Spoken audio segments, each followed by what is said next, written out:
headline of a recent newspaper article about my former high school had been, "These girls say a classmate's racist taunts drove them from elite college prep program." It explains that my high school, Mira Loma, is being investigated by the Department of Education and Office of Civil Rights for perverse institutional racism, culminating in a lack of an administrative response to the frequent use of racial slurs by a group of students. The controversy had shaken the community, but as much as I could say that I didn't see it coming, it had always been there. Mira Loma was a culture where education was everything. Our class was made up of solely 3 racial groups: white, Chinese, and Indian. Everyone had attended the same Rapid Learner and IB program since 2nd grade, so to say that we existed in a bubble was an understatement. We were a class of type A students, the type where, as a crowd, we would ask the teacher to add more digits to the math problems because they were too easy. Normal high school students watch Netflix, online shop, or play video games instead of paying attention. In our school, being bad meant prepping for Science Olympiad or making theoretical 4D calculus models. Our school had 2 of the top 10 mathematical geniuses in the country, and kids going to MIT or Caltech in their sophomore year was not uncommon. Owing to the fact that their students could afford private lessons, kids played a minimum of 2 instruments, were academically trained in oil painting, sung Hindustani classical music, and had been interning or volunteering in hospitals since middle school. In our school, the extraordinary was ordinary. Morally, we were also confident. We were liberals, so in fact that, as my high school English teacher said, in Mira Loma, it's easier to come out as gay than Republican.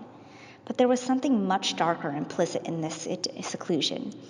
We never interacted with the other programs in the slightest, leaving our prejudices about others to fester. The regular education kids, or reg ed kids as we would call them, were presumed to be exactly as their title implied: regular, antitheses to our academic excellence, destined to minimum wage McDonald's jobs. To us, they were Black or Hispanic and had the following traits: aggressive, wore oversized hoodies, and referred to as neighborhood kids. As a school tour guide in my senior year, many a concerned Indian mom asked worriedly about whether the neighborhood kids would stab their precious sons or daughters.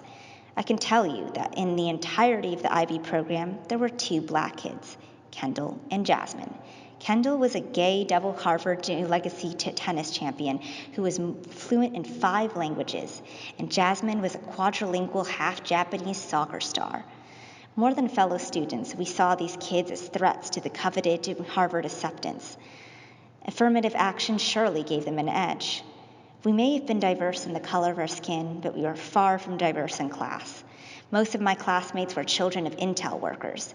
They lived in El Dorado Hills, which, as the name implies, was full of mansions with glass pools and home movie theaters afforded by 20-plus years and 6-figure jobs.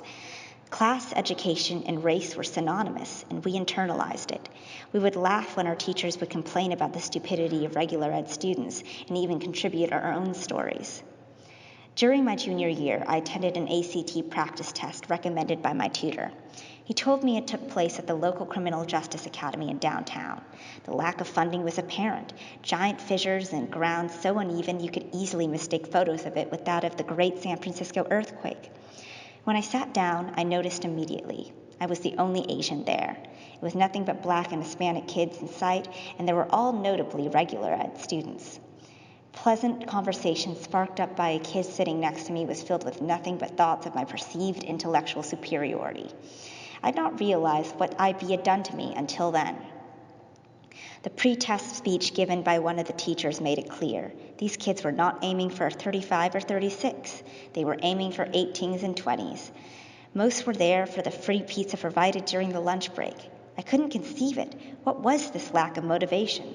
When my tutor, an 83-year-old Jewish man, came around after the test, he was called Grandpa affectionately by the whole class.